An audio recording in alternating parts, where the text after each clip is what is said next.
Well, hi guys, Corey with KW here. I am just going to cover some most common questions that we get on claims and where we can run into issues here. And since it appears we're headed kind of into a claims year, especially in this stuff that was kind of finishing out before this rain, I just wanted to make sure we covered this. And it should be a 5-minute video and just on some basic topics that will really help us avoid errors. So first thing, it's very helpful if we can report your acreage before claim submittal. So in these situations where we're having to do appraisals, if we do your acreage report, we double check everything, and then the adjuster has all that in his computer, that avoids a whole bunch of potential for issues on your claim. So when we're bugging you for maps, if you want an appraisal done early or something, that's the purpose for that. Get your maps turned in ASAP, which will allow both us and the FSA time to double check things and for you to verify your acreage report. And then, of course, especially important in a claims year is to double check your schedule of insurance to make sure it's correct. So what are my options here in a claim? Let's say that you don't want to take this stuff to harvest. So you always have the right to get an appraisal on your crop. Just because they come out and do an appraisal and give you a yield, that doesn't mean that you have to accept that. You could just wait or take it forward to harvest. When the adjuster comes out, they'll do multiple counts per field, then put the counts into a formula, which will provide the yield assigned to you for that field for your insurance. So the earlier we appraise these things, the higher the yields generally come out. That can be a positive if you're going to go hay it or something. That'll give you a higher APH for that year. It can be a negative for claims. So if, let's say, you're going to have canola appraised really early in the process and it's just starting to flower, they have to assume so many pods per plant on there, even if that realistically isn't going to happen. So if we do that too early, you're going to get assigned a lot higher yield than you would waiting in a drought year, especially to see how things pan out. So the farther we can get along the reproductive stage, as far as like the end of flowering or wheat that's heading so that they can tell how many kernels aren't filling, the better the appraisal's probably going to come out as far as matching what realistically is there. So just know that, but you can always appraise the stuff out. There's a lot of guys talking about doing this with winter wheat, where they may want to just appraise the winter wheat out and hay it, because at $4.50 winter wheat, it may be worth a lot more as hay. Let's say you can pull 3 tons an acre of hay out of there at maybe $150 a ton. You have $450 an acre of hay coming off that field. It would take 100 bushel wheat to get there now, right? So it makes hay an appealing proposition. So if you accept the appraisal and you say, okay, let's go ahead and do this, then you can hay the crop, graze the crop, or destroy the crop. So once we put that to another use, that appraisal is what we're going to use for your yields. Quality issues. This is going to be a big one this year potentially. So always have bin samples taken on years when there's potentially quality issues. We did get this rain, but there still could be some test weight issues and stuff, of course, because of the drought stress that happened prior to this.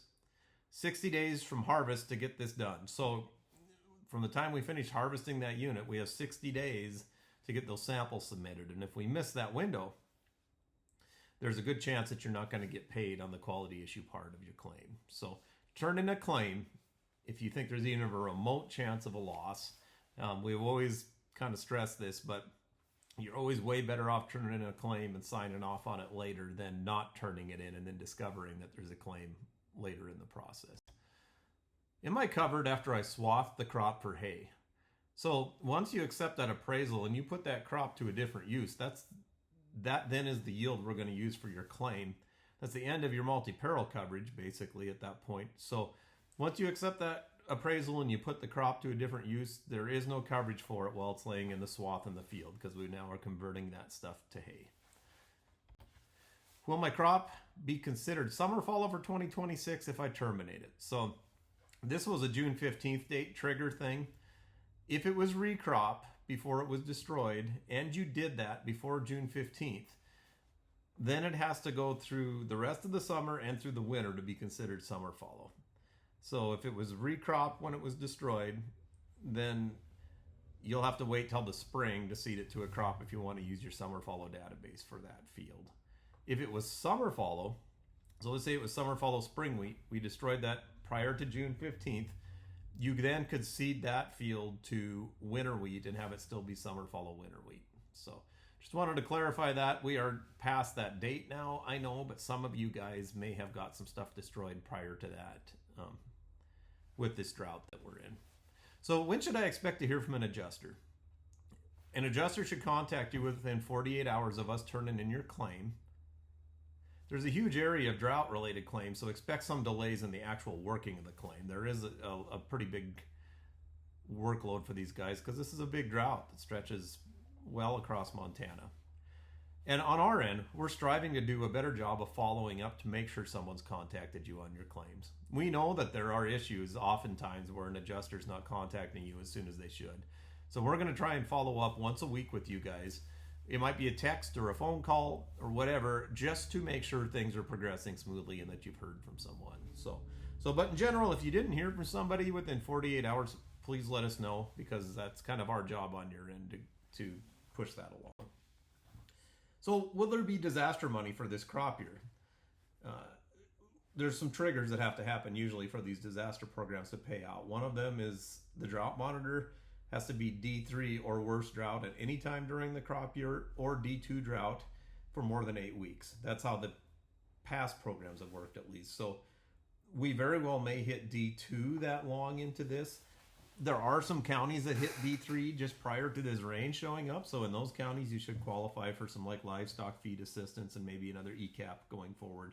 These are all assumptions, as obviously there's a lot of stuff going on in Congress that could change this. Possible tariff war payments as these tariffs roll on and wheat continues to be suppressed in corn at these incredibly low prices. There's a good chance you're going to get some payments there, I think, especially if they can pass this big, beautiful bill thing that's going through Congress. The 2025 PLC reference price, the price for 25 now is currently at $5.40 a bushel. And the reference price ramped up a little bit this year because of how their formula works to $5.56 for the reference price. So if things stayed where they're at right now, you'd get about a 16-cent a bushel payment. I would expect as winter wheat harvest starts taking place in the Midwest, a lot of that just gets delivered to elevators and sold. If that happens, then we probably see something more in the high fours to mid fours for that price. So yes, I think there'll be PLC money coming for the 25 crop year. Now that won't be till October of 26 that you get that. For the 24 crop year, it appears that PLC price, there's one more month in that average, but it's sitting right at $5.50. Remember, the trigger was $5.50, so it doesn't look like it's going to trigger for the 24 crop year, which would be what we'd get a payment on this fall, right? We'll know more of that in about a month, though, if that actually panned out. That big, beautiful bill needs to pass before we get a clearer picture on this as far as how much money is allotted for some things going forward. But we do know that there was money allotted backwards for the 23 and 24 crop years, and that should be coming sometime here in July as far as the application process goes. So we should be able to apply for, just like we did in the past, basically an ECAP program again for the 23 crop year, especially, that was so bad around here. And then we'd get that payment in a month or two, I think, is how that should work. Does terminating or haying my crop affect potential disaster money from the FSA? We had this question. I called the FSA, and they confirmed that as long as you seeded that crop and its intent was for grain, if it gets bad enough that we want to hay it or destroy it or graze it, that will not affect your disaster payments, because all they care about at the FSA is what your initial intent was with that. If we change course later in the year, they don't care about that part. So no, you can do whatever you want with the crop as long as it got established. You seeded it, it got established, and then it was reported as grain at the FSA initially. One last thing I'm going to cover here is organic considerations. So you need to have an organic certificate in place to finish up your claim. We do have some customers that this is going to be the last year they're going to do organic on some fields. If you're going to do that, you can't spray that crop out until the organic certifying agency got out there and certified that the crop that's sitting there is organic. That would actually, it sounds like, jeopardize your organic certificate from what we understand from the certifying agency. So please check with your agency before destroying your crop and taking money for it for out of the crop insurance. Because if we shift this from organic to conventional, it could be a huge difference in your guarantees in the crop side. So I think that covers everything I had to go through with you guys. just please, if you have any questions, give us a call. Make sure you do a good job on your acreage report, that you get that to us as soon as we can. And then just review what I went through in this video and make sure we do things as correctly as we can, because it looks like another year where we're going to have a pretty good slug of claims, I think. So thanks, you guys. Thank God for the rain, and I hope you're holding up good out